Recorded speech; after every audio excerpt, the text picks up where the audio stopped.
የኢትዮጵያ ፌዴራል መንግስት ጦር ኃይል መቀሌ አጠገብ የሚገኝ አንድ ስፍራን ዛሬ በሰው አልባ አውሮፕላን መጥቷል በማለት ህዝባዊ ወያኔ ሓርነት ትግራይ ወቀሰ።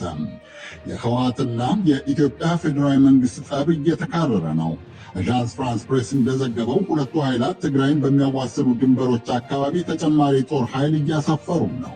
የፈረንሳው ዜና አገልግሎት ከላሊ ሃጋዝ የተባሉ የህወሓት ማዕከላዊ ኮሚቴ አባልን ጠቅሶ እንደዘገበው የኢትዮጵያ መከላከያ ሰራዊት ከመቀሌ 15 ኪሎ ሜትር ግድም ርቀት ላይ የሚገኝ አንድ የገበሬዎች ማሰልጠኛ ማዕከልን በሰው አልባ አውሮፕላን መጥቷል። ከጠዋቱ 4 ሰዓት ግድም ደረሰ በተባለው ጥቃት በሰው ላይ የደረሰ ጉዳት አለመኖሩን ባለስልጣኑ አስታውቀዋል። ዝርዝር መረጃ ግን አልሰጡም። አዣንስ ፍራንስ ፕሬስ ስማቸውን የሸሸጉ አንድ ቄስን ዋቢ አድርጎ እንደዘገበው ግን በጥቃቱ ቢያንስ አንድ ተዋጊ ተገድሏል፣ ሌሎች 2 ቆስለዋል። የኢትዮጵያ መከላከያ ሚኒስቴር ስለ ጥቃቱና ወቀሳው ያለው ነገር የለም። ዩናይትድ ስቴትስ ውስጥ እንዲኖሩ ጊዜያዊ ፍቃድ የተሰጣቸው ኢትዮጵያውያን ፈቃዳቸው እንዲቋረጥ አንድ የአሜሪካ የፌዴራል ፍርድ ቤት ዳኛ ወሰኑ። የፕሬዚደንት ዶናልድ ትራምፕ አስተዳደር ጊዜያዊ ከለላ የተሰጣቸው የተለያዩ ሀገራት ዜጎች ፈቃዳቸውን እንዲሰርዝ በተደጋጋሚ ሲጠይቅና ግፊት ሲያደርግ ነበረ። ዩናይትድ ስቴትስ የሀገር ውስጥ ጸጥታ አስተዳደር በሺህ ለሚቆጠሩ ለሃይቲና ለሶሪያ ዜጎች የተሰጠውን ጊዜያዊ የመኖሪያ ፍቃድ እንዲሰርዝ የዩናይትድ ስቴትስ ጠቅላይ ፍርድ ቤት ባለፈው ሐምሌ ወስኖ ነበረ።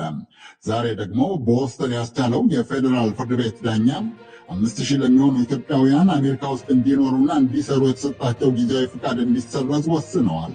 ስደተኞቹ ሌላ የሕግ ከለላ ካላገኙ በስተቀር የትራምፕ አስተዳደር ከዩናይትድ ስቴትስ እንዲጋዙ ሊያደርጋቸው ውሳኔው መብት ይሰጠዋል። የየመን አንሳር አላህ ወይም ሁቲ ቡድን አንድ የሳውዲ አረቢያን የነዳጅ ማጣሪያ በሰው አልባ አውሮፕላን በድጋሚ መምታቱን አስታወቀ።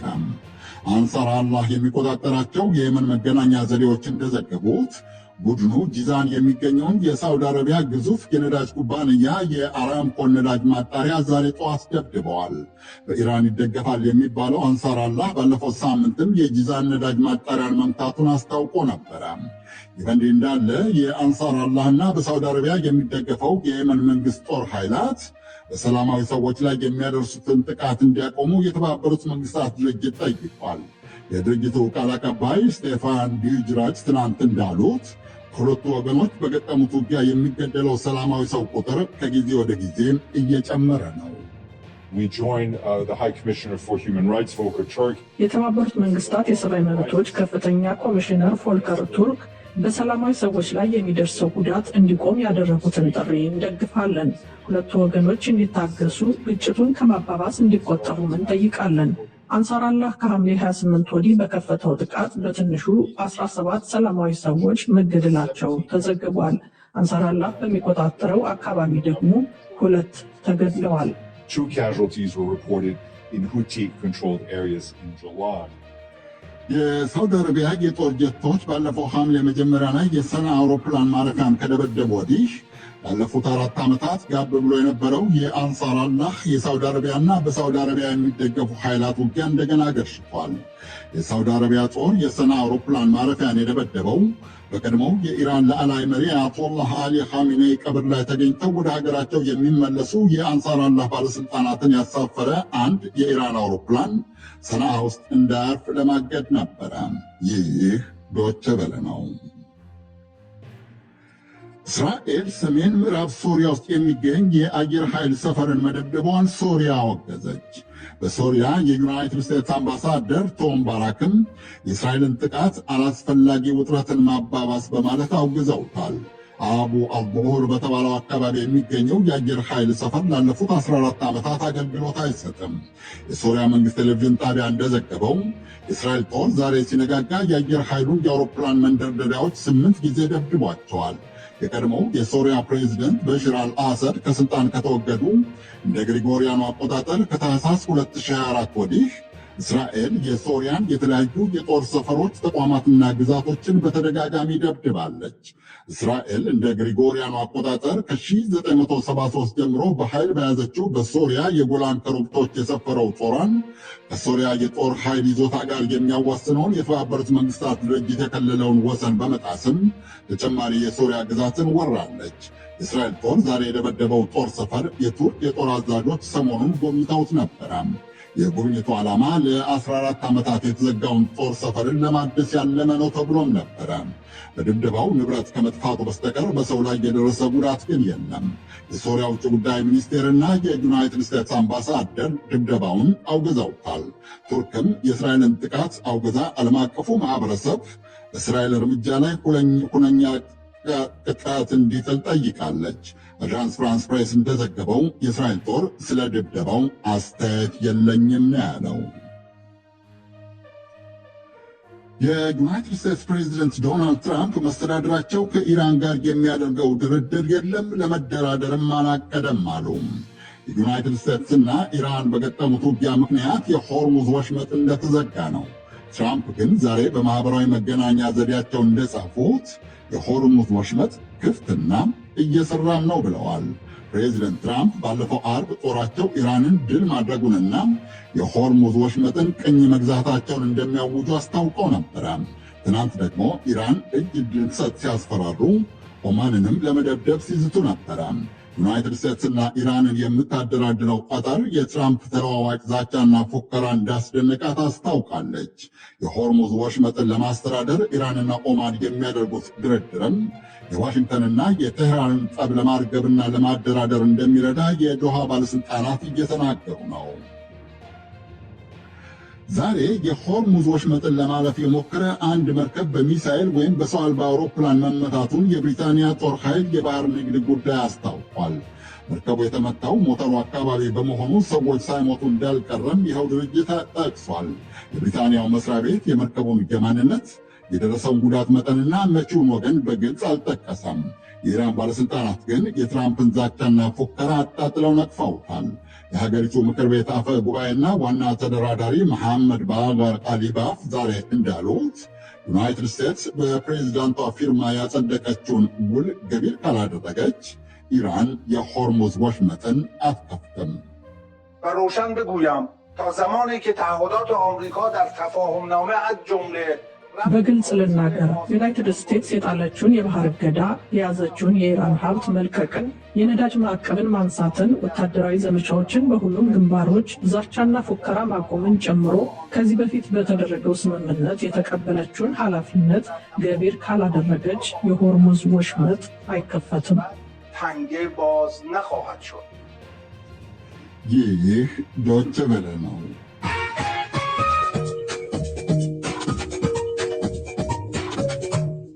ዜናውን ለማብቃት ርዕሶቹን በድጋሜ ላስታውሳችሁ።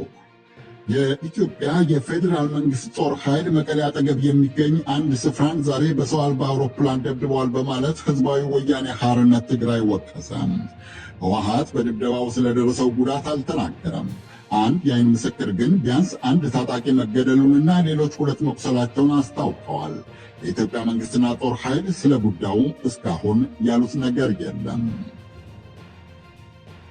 የዩናይትድ ስቴትስ የፌዴራል ፍርድ ቤት ለኢትዮጵያውያን የተሰጠው አሜሪካ የመኖርና የመስራት ጊዜያዊ ፍቃድ እንዲሰረዝ ወሰነ።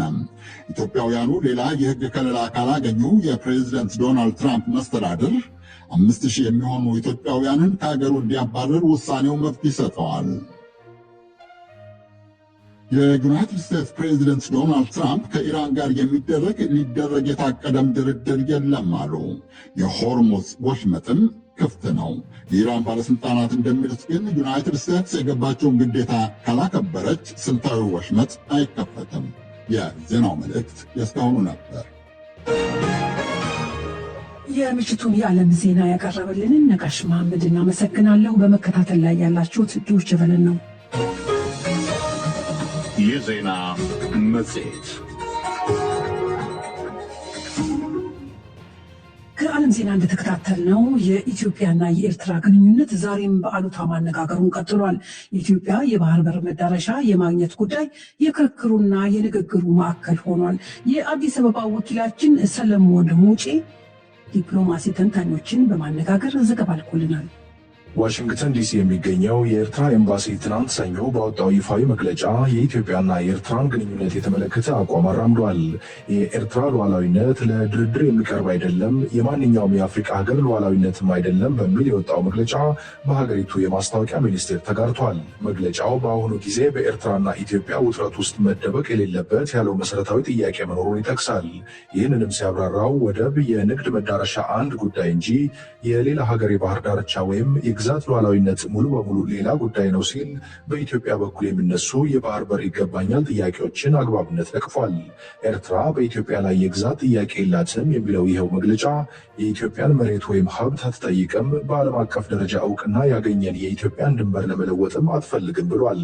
የሰላምና ደህንነት መምህርና ተመራማሪ የሆኑት ዶክተር ተመስገን ቶማስ በአሉታ ማነጋገሩን ስለቀጠለው የሁለቱ ሀገራት ጉዳይ ጠይቀናቸው ማብራሪያ ሰጥተዋል። መገንጠሏ መውጣቷ አቋምተለም የሚል እምነት የለኝም። በራሱ ታሪካዊ ዳራ ያለው ነው ያ። ነገር ግን የባህር በር ጥያቄ ማንሳታችን የኛን ተገቢ ነው።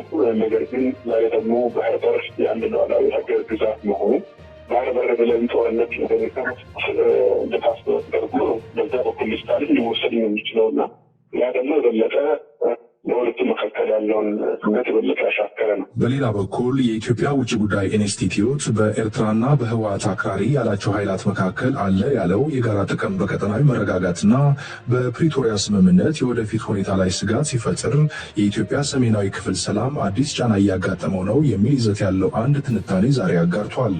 ተቋሙ ያሰራጨው ጽሑፍ በኤርትራና በህወሓት ኃይላት መካከል ያለው ግንኙነት ከፍተኛ ትኩረት ሊሰጠው እንደሚገባ ይጠቁምና ሆኖም የኢትዮጵያ ጠንካራ አቋም ሊታይ የሚገባው በውስጥ ጉዳዮች በተለይም የፕሪቶሪያ ስምምነትና ህገ መንግስታዊ ተቋማትን በማጠናከር ህጋዊ ቅሬታዎችን በመፍታትና የሀገር ውስጥ የፖለቲካ ፉክክር የውጭ ተጽዕኖ መሳሪያ እንዳይሆን በመከላከል ላይ መሆኑን ይጠቁማል።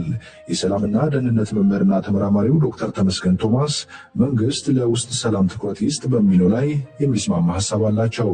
ጠንካራ ፖለቲካ ዲያሎግ ሳትከቻል መስማማት ከቻልን ከውጭ ወደ ውስጥ የሚመጣውን ዕለታዊ ተጽዕኖ መቀነስ እንችላለን። ውስጥ ላይ ግን የፖለቲካ ለመረጋጋት ውስጥ ላይ በጣም ብዙ የጦርነት አማራጭ የሚጠቀም ኃይል በበዛ ቁጥር ለትግል ነብም እንደባለም እንደሌለም እንደ ድረስ እየተፈጠረ እስከሄደ ድረስ የውጭ ኃይል ደግሞ በእነኚህ በኩል ይመጣና የሰላማችንን የኛ አንድነታችንን የበለጠ ሀገር ይፈታትናል። የኤርትራ ማስታወቂያ ሚኒስቴር ያጋራው መግለጫ ኢትዮጵያ ቀይ ባህርን በሚመለከት እያራመደች ያለውን ይፋዊ አቋም ይነቅፋል። እንዲያም ሆኖ ግን ኤርትራ ከኢትዮጵያና ከጎረቤቶቿ ጋር ሰላማዊና ሁለገብ ጥቅም ያለው ግንኙነት ትፈልጋለች ሲል ለድርድር የማይቀርበው የኤርትራ ሉዓላዊነትና የግዛት አንድነት መሆኑን አጽንኦት ሰጥቷል። የኢትዮጵያ ውጭ ጉዳይ ኢንስቲትዩት ያተመው ትንታኔ ደግሞ የኢትዮጵያ የውስጥ ኃይላት ከኤርትራ ጋር ለሚፈጥሩት ጥምረት የፖለቲካ ተዋናዮች የውጭ ጥቅም እንዲፈልጉና አጎራባች መንግስታት በኢትዮጵያ ሰሜን ቀጠና የደህንነት ሁኔታ ላይ ያላቸው ተጽዕኖ እንዲጨምሩ አዳዲስ መንገዶችን ሊፈጥር እንደሚችል በመጠቆም ይህ ኢትዮጵያ ማስተዳደር ያለባት ስትራቴጂካዊ አደጋ ነው ይላል። ባይላተራል ከተቻለ ካልተቻለ ደግሞ ማልቲላተራል የዲፕሎማሲ አፕሮችን ተጠቅመን ልዩነቶችን ማጥበብ የሚቻልበት ነገር ቢፈለግ ድካም ይሆናል ብዬ አስባለሁ። የውጭ ጉዳይ ኢንስቲትዩት ዛሬ ባጋራው ትንታኔ የፌዴራሉ መንግስት የሰሜን ኢትዮጵያ የወደፊት ዕጣ ፋንታ እንደገና ለሚፎካከሩ የፖለቲካና ቀጠናዊ ፍላጎቶች የመደራደሪያ ስፍራ መሆን የለበትም የሚል ምክር ለግሷል። ለዲደብሊው ሰለሞን ሙጬ ከአዲስ አበባ። አገራዊ ምክክር ጉባኤው በጉልህ ያነጋገረው የአዲስ አበባ ከተማ መስተዳደር ጉዳይ በመጨረሻም ብልሃት የተሞላበት መደምደሚያ ላይ የሚደርስበት እንዲሆን ተንታኞች ገልጸዋል።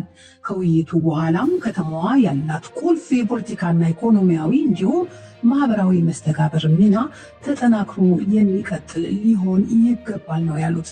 የአዲስ አበባው የዶይቼ ቬለ ወኪል ስዩም ጌቱ ዘገባ አለው።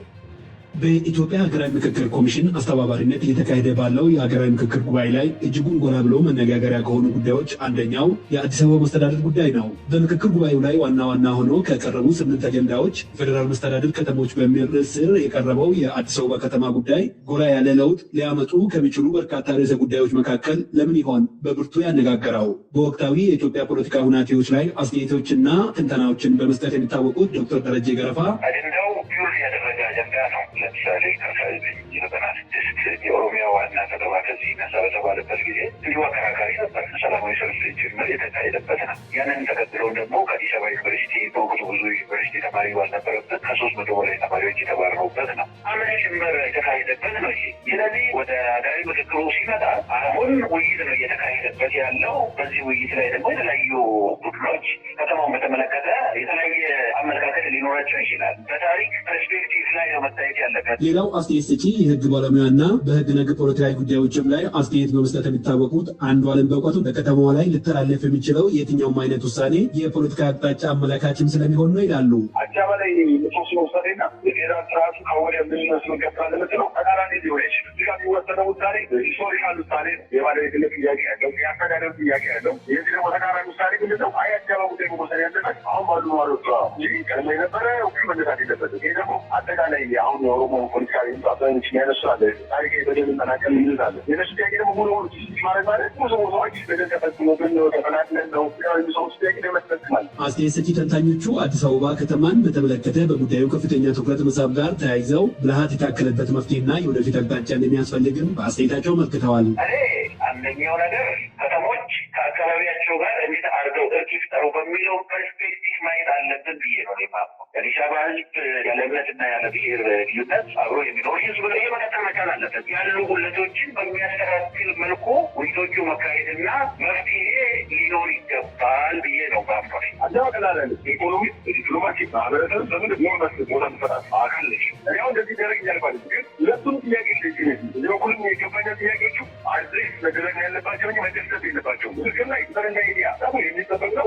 መካከላችን ለዚህ ነው እሱ ግን ሪኮግናይዝ መደረግ አለ። አንዱ አሸናፊ አሸናፊ የሆኑ ትግል ነው። ተመልሰን በ5 እና በ2 ዓመት ውስጥ ያው ጥያቄ ተፈጥሮ እናየዋለን። አሁን ከ1983 ጀምረ አሁን እስካለንበት ዓመተ ምህረት ድረስ ፕራክቲካሊ የኦሮሚያ ዋና ከተማ አዲስ አበባ ነው ማለት። ስለዚህ አሁን ይሄው ጭምር ህጋዊ እውቅና ይሰጠው ነው የተባለው። አንቀጽ 49 ንዑስ አንቀጽ 5 ላይ ከኦሮሚያና ከአዲስ አበባ ጋር የተያዘ ያዛፍ አለ ህገ መንግስቱ ላይ። ያ ህገ መንግስት ዝርዝር ህግ ወጣለታል የሚል ነገር ማደለታ ላይ የተቀመጠው ሰው ከዛ ህገ መንግስት ጋር የተያዘው ኢሹ ላይ ስናወራ የኦሮሚያ ክልላዊ መንግስትነት እውቅና ይሰጠው ወይም ደግሞ የከተማ አይዴንቲቲ ዲፋይን እናድርግ ሲባል ነው ነገር ይመጣል። የኦሮሚያ ክልላዊ መንግስት ቢሆን የፌዴራል መንግስቱ ሚኒመም ሪኳየርመንቱ ነው ያቀረበው። ሌላው ቢቀር ህጋዊ እውቅና ለዋና ከተማነት ሲሰጥ ነው። የአዲስ አበባ አይዴንቲቲ ዲፋይን ይደረግ ነው የተባለው። አንደኛው ምንም ጥያቄ የለውም። ነዋሪው ራሱ በራሱ ማስተዳደር አለበት። ይህ ኮምፕሮማይዝ መደረግ የለበትም። ሁለተኛው አይደንቲቲ አዲስ አበባ የፌዴራሉ ዋና ከተማችን ናት። ከማንኛው ከጫጫ ያለ ኢትዮጵያዊ በሙሉ ዋና ከተማው ናት። የሱ ናት ማለት ይህም እዛው ላይ እውቅና ያገኛል።